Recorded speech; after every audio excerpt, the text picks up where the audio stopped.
I'm going to start recording this. I'm going to use this video to help you guys with some of the questions on the quiz. So, all right. We have something called standard molar volume. We can use standard molar volume as a new conversion factor, and at the end of this video, you'll see how. First thing, I want you guys to understand, what does it mean to be a standard? Well, scientists have agreed on specific values that we consider as standards. So just like you kind of have like a standard height or a standard, I don't know, a standard maybe like stock preference that you would use for like home building or whatever, we also have these standard numbers that we use in chemistry. So whenever we do calculations and we say it was done at standard pressure, we just assume that it was done at 1 atmosphere of pressure. So atmosphere is just a special unit. There are many units of pressure. 1 atmosphere is the standard. Okay, and that's actually the standard at sea level. So here in Florida, we're pretty much at sea level. We're a very flat state. So everywhere that we're at is pretty much 1 atmosphere. So I think that's why they chose these as standards, because they're pretty widespread at sea level. That is the standard pressure. All right, standard temperature is considered 25 degrees Celsius for everything except for gases. And gases are what we're going to be working with a lot, so you might want to really take note of this. Gases have a standard temperature of 0 degrees Celsius. Now, degrees Celsius is also just a unit of temperature. We have 3 units of temperature that we know of. We have Fahrenheit, we have Celsius, and we have Kelvin. So you can convert these standard volumes, standard temperature and standard pressure into different units. It's just you have to start off with those values, okay? All right. So now that we know what standard temperature is and we know what standard pressure is, we use this abbreviation. It's called STP. So whenever you see STP, that's just saying standard temperature and pressure. So of course, STP would mean 1 atmosphere of pressure and 0 degrees Celsius for gases or 25 degrees Celsius for anything else. Okay. All right, standard molar volume. So if we take a sample of 1 mole of what we call an ideal gas, then that 1 mole of that ideal gas will occupy a space of 22.4 liters. It's a fact. If you take 1 mole of any ideal gas and you put it inside of a volumetric flask or any other flask that you can measure the volume, you'll end up seeing that it is 22.4 liters. Now, there are some fancy calculations that we can do with something called the ideal gas law. And if you Google this, you might find that. For now, I just want you to memorize it. 1 mole of an ideal gas is 22.4 liters. You're probably wondering what ideal means. There are rules. There's postulates, what we call rules, for gases. And if they follow those 5 rules, those 5 postulates, then they're considered ideal. At this level, at this very level, I want you guys just to assume all gases are ideal, okay? So from now on, 1 mole of any gas is 22.4 liters, okay?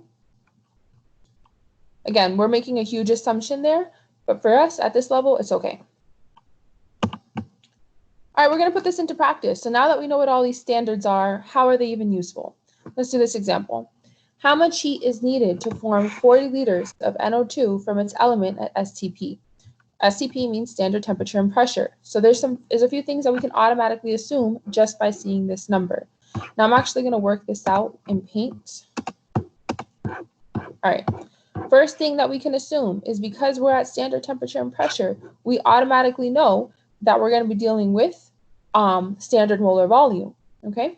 So here I was given 40 liters of NO2. I don't know how to go from liters straight to heat. That's the goal right now. We were given liters and we're trying to get to heat, and the heat in this case is in kilojoules. So that's the goal. I don't have a conversion factor to go straight from liters to kilojoules. So I need to figure out a way to go from liters into something else that I know how to convert into kilojoules. Hopefully you guys watched the video that I put in the last quiz that showed that you can actually use this enthalpy of the reaction to go from moles to kilojoules. So I do know that I can go from moles to kilojoules. Okay, cool. Moles to kilojoules, that's an option. But do I have a way to go from liters to moles? Hopefully, you remember that we do. You see, standard molar volume tells us that I can go from liters to moles by using standard molar volume. But this is only true at STP. This conversion factor will only work at STP. So our problem that we were given is at STP. So perfect, we can use this conversion factor. The conversion factor is 22.4 liters to 1 mole. So I do have a way to go from liters to moles. Perfect. Now that I got my plan, let's go ahead and execute it. So what I'm given, because this is step 1 in any conversion, right? We're going to write down our given. So 40 liters of NO2. Oh, excuse me, guys. I was supposed to correct this for you. I actually took this from the problem in the quiz, tried to help you guys out, but I switched up the numbers down here. So instead of NO2, we're going to go with 40 liters of H2. So I'm going to change that.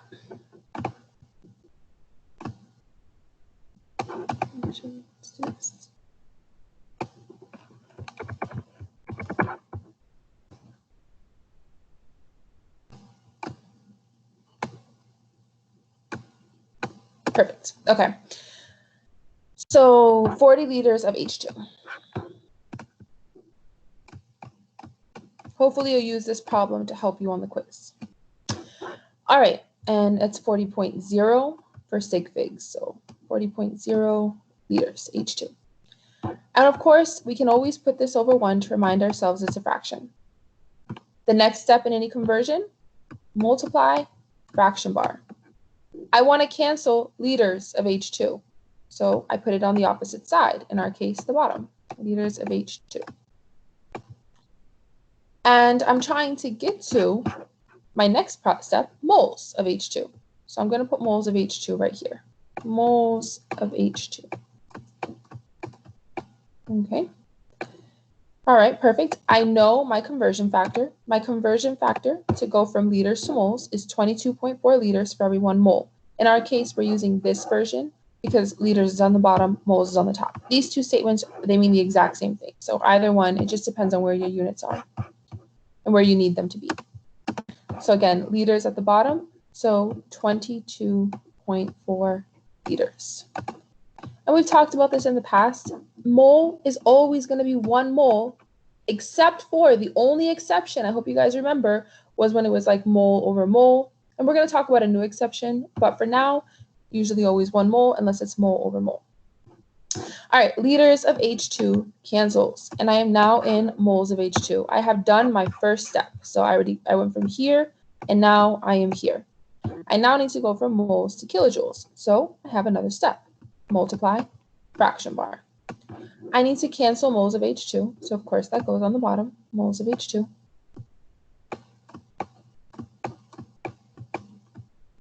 Moles of H2. All right, and I'm trying to get to kilojoules. So I'm going to put kilojoules on the top. All right, we know that this enthalpy, this 285 kilojoules, goes with the heat. So I'm going to put it up here, 285 kilojoules. However, this 285 is the amount of heat that is released when 2 moles of H2 are combined with this 1 mole of oxygen. So down here, I'm not putting the 1 mole, I'm putting 2, because 2 moles of H2 provided me with this number. All right, so now moles of H2 cancels, moles of H2 cancels, and I'm finally left with kilojoules. And that's exactly what I wanted. I wanted heat. It didn't tell me heat in joules, heat in kilojoules. So whatever heat I get, as long as this unit is some version of joules, it's okay. Okay? So I'm ready to do the math. Set my equal sign. Let's go ahead and make this a little bit wider. All right, if we multiply straight across, we're going to get 40 times 285. Let's go ahead and get a calculator.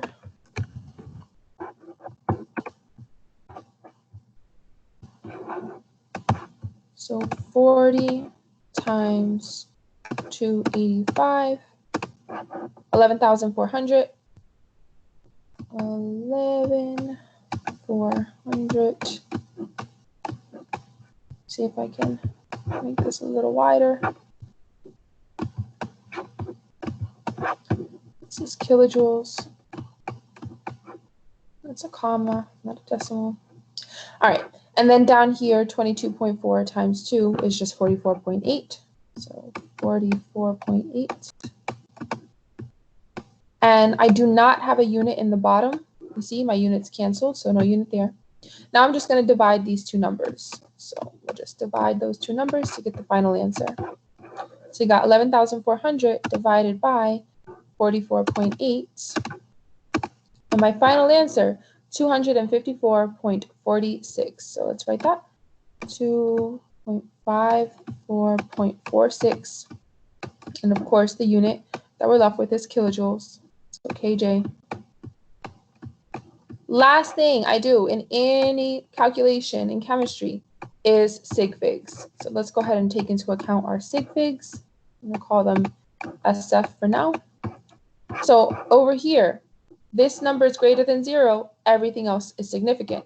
So I have 1, 2, 3 sig figs. Down here, 3 sig figs. 3 sig figs.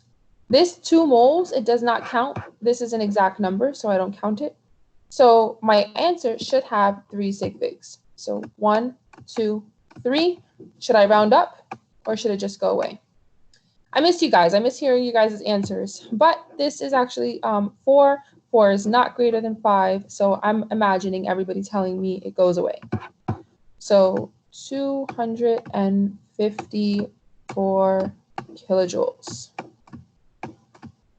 And that is the final answer to this problem, right? So please remember that you can use, not only, we learned last week that you can use the heat of formation, or the heat of reaction, excuse me, as a conversion factor, but we now know that we have this brand new conversion factor, and that is the standard molar volume.